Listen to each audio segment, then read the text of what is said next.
everything, and I mean, of course of a spiritual nature, but we're talking of a physical nature, has so much more to give us than we're extracting. So for instance, to give you an example, as I was sitting by my desk and I noticed the branches moving, and it gave me inspiration and it gave me connection.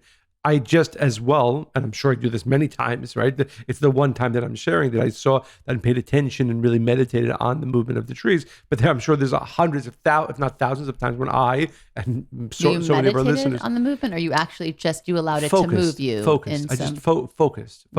So I'm saying, like, even, and again, not to get too romantic here. So I'm sitting here across from you at the table, and shucks, I'm not going to be too. But the point is, like, you can meditate upon your wife, husband, partner's face, right, being, or as many of us do, you just go through life and you sort of, you don't notice, right? And I think this is, if we are to hopefully inspire our listeners today, it is with three things we've already said. One, the beautiful paradox of this world is that in order to be a spiritual being, you have to be deeply noticing and enmeshed in the beauty of not only the natural world around us, but the beauty of the people around us, not just physical, of course, right?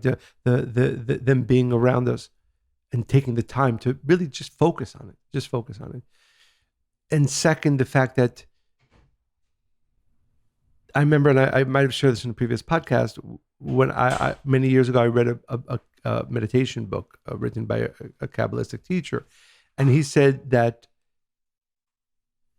a true spiritual person was able to meditate on a rose, and every minute, and do it for hours, right? Not necessarily recommending but extract just more and more, again, inspiration, connection, beauty from it. Also, in that process. Because there's so much more to it, right? Mm-hmm. There's so much more to it. So yeah, the word meditate is maybe a confusing word, but focus.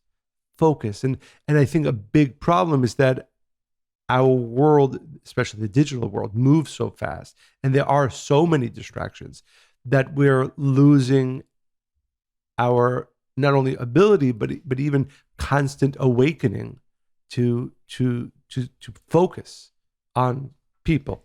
What's interesting, to focus on the natural world, to focus on the beauty that's around us.